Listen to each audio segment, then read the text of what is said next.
Wow, the room is full. I know. This is amazing. Look around. Yes, look around. This is wonderful. I even can see it. Yeah. Okay, that's the last one today. And we are wide open for our new larger space, and it has not been revealed to us yet by Spirit. So if anybody has any ideas, let us know. We have a realtor working for us for commercial real estate, and also I just have a feeling that it's going to come to us in some kind of more magical way than just the realtor saying, okay, this might work. So we've got some folks that are going to be doing some calling around to other churches to see if they have space and that they're ready to move out of. And we're going to we're open to anything, but we're open because this is great. I'm so glad to see all of you here. Now, the topic today is the gift of love. The topic for the month is the gifts of the season. There is no greater gift that we can give or receive than love, right? Right, yeah. There are times we forget love is all around us. It is the very divinity that we are in the midst of and is in the midst of us. And all we need to do is recognize it. All we need to do is recognize it in order to take advantage of it. It's something we can add to every other gift that we give. And I'm going to tell you how to do that later, although probably you already know, right? Our founder, Ernest Holmes, wrote a declaration of principles, and in that there's what we believe, and it's we believe the eternal goodness, the eternal loving kindness, and the eternal givingness of life to all. Loving kindness, giving to all. So that is for us. And we teach that there's no end to the love in the universe. I mean, there's no end to the love in the universe, and it surrounds us. There are more than 1,000 names for God, and one of them is love. Mm-hmm. One of them is love. And so we connect with that love with our intention. We connect with that love by recognizing its presence, by calling it into our lives, by allowing ourselves to be used by love and to be vessels of love. And what better thing could there be to be part of and to have moving into and around us? Right here, right now, God is. And right here, right now, always and everywhere, love is. Love is. And as we recognize it and open to it, it pours through our life. And there's another thing, because when we open to love, we are basically saying yes to all of the goodness of the divine. We're saying yes to joy. We're saying yes to health. We're saying yes to abundance. We're saying yes to any of the wonderful things that we want to draw into our lives. Just by opening to love, we open to so much more. And love is so, so powerful. Here's a poem called Love by Emmett Fox. There is no difficulty that enough love will not conquer, no disease that enough love will not heal, no door that enough love will not open, no gulf that enough love will not bridge, no wall that enough love will not throw down, no sin that enough love will not redeem. It makes no difference how deeply seated may be the trouble, how hopeless the outlook, how muddled the tangle, how great the mistake. A sufficient realization of love will dissolve it all. If only you could love enough, you would be the happiest and most powerful being in the world. So would anyone here like even more love in your life? Okay, I'm talking to the right crowd. Great. Well, and here's the deal. When love moves through you, some of it sticks. You can't have love moving through you without some of it sticking and just embellishing your life. And we can choose to soak it up. We can choose to soak up love. We can choose to be healed by it. And we can choose to be a channel for this love. A channel for the love that can not only heal us and those we love, but the world. So right now, imagine that love is all around you. Love lives here. It fills this room. It's in the air. So if you're comfortable, close your eyes and imagine what love looks like or smells like or sounds like or feels like. Love. Imagine it. And now take some slow breaths and breathe it in.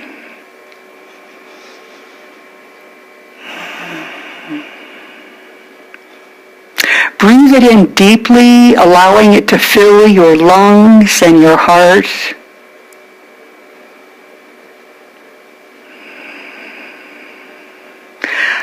Allow it to expand into your whole chest and abdomen.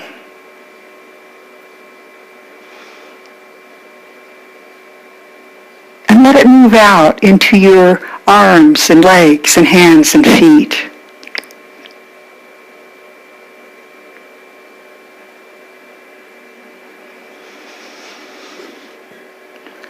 Let love move up through your shoulders and neck, filling your head, moving through your brain,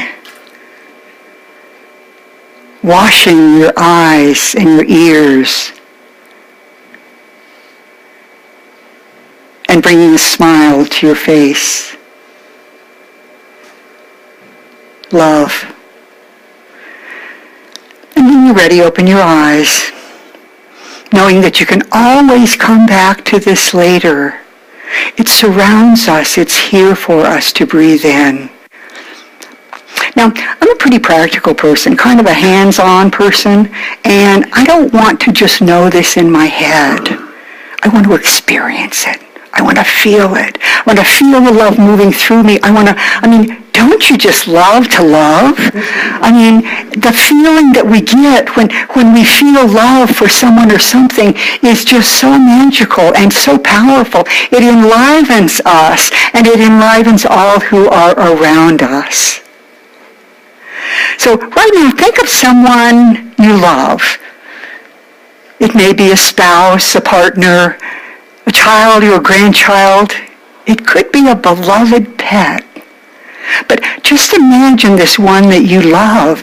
Just remember that they are being surrounded by the same love that you are. Imagine and allow it to just circle around them so that they feel supported by it, so that they feel healed by it, so that they somehow just feel this love that's around them. Your intention will help them do that.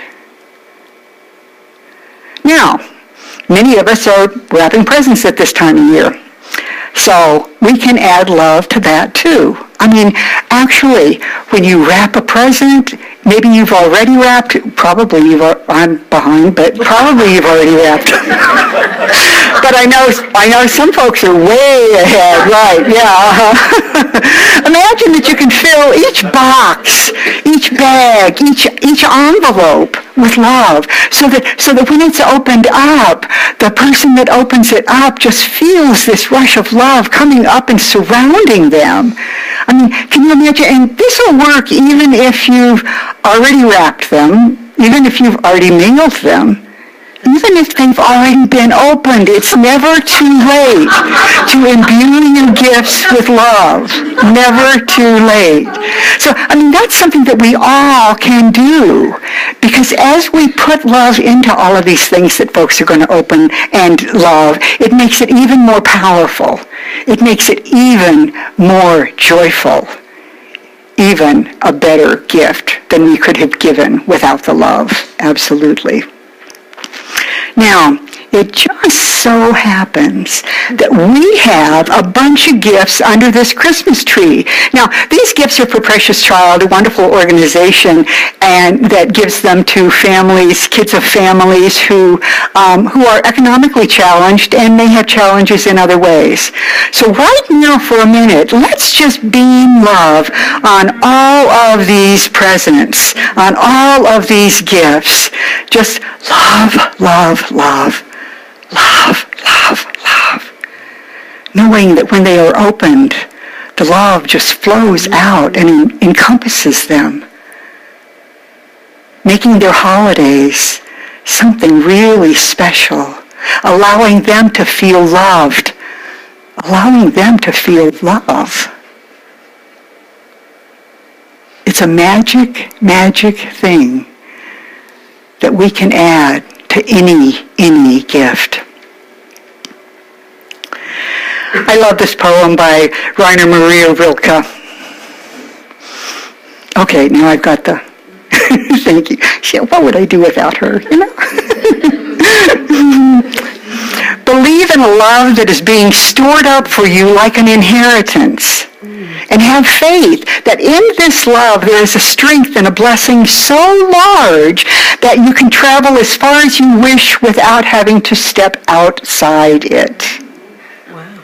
Believe this for yourself and for all of those you love. You can even believe this huge love for those you don't love.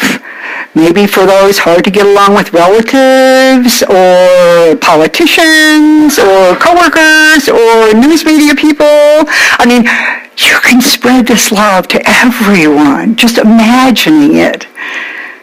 Believe in a love that is being stored up like an inheritance, and have faith that in this love there is a strength and a blessing so large that you can travel as far as you wish without having to step outside of it. That love is here for you. And I think this is a quote from Ernest Holmes. Not absolutely sure, but it sounds like him. I think it's him. I believe that God is love. I believe that love is at the center of everything. Therefore, I accept love as the healing power of life. I permit love to reach out from me to every person I meet. I believe that love is returned to me from every person I meet. And there are so many ways to share love. So many, many ways to share love. And as unique beings, we each get to share it in our own ways. But one of the ways that love is shared is through kindness. Now, I want to share an inspiring piece that was written by Reverend Michelle Scavetta.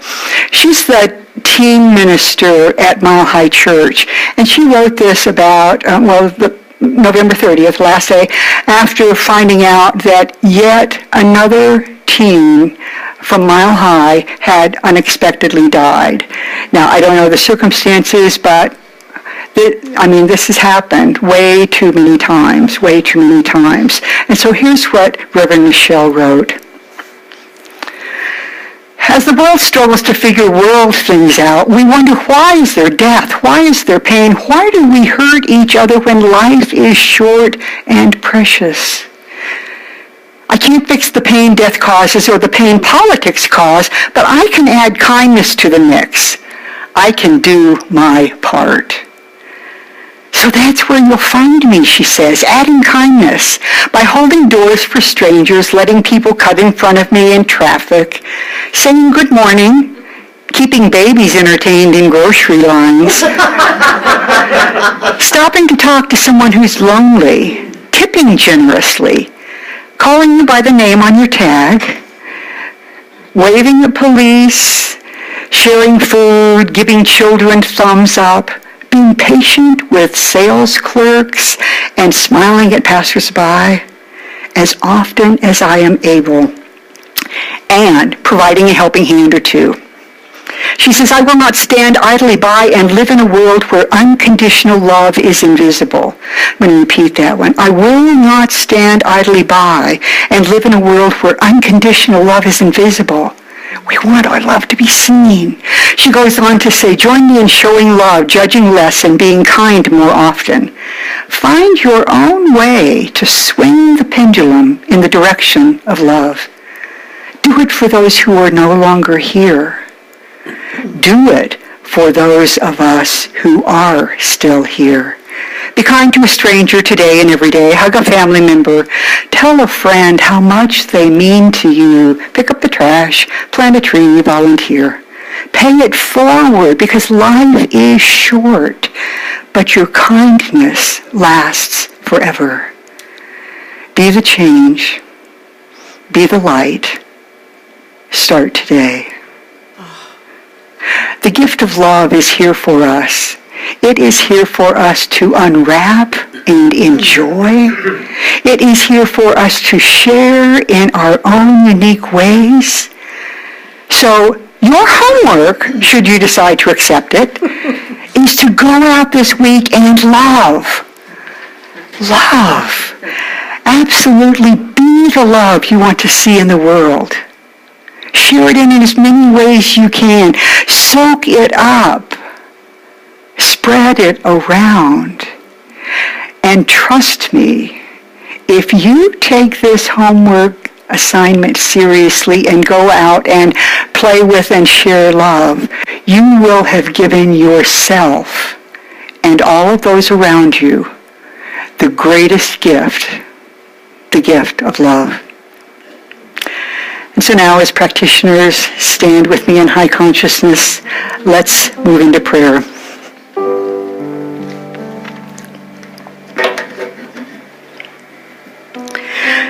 I absolutely have to start with gratitude. Gratitude for love. Gratitude that it is love that birthed us. Gratitude that it is love that moves through us as life. Gratitude that it's something that we get to share.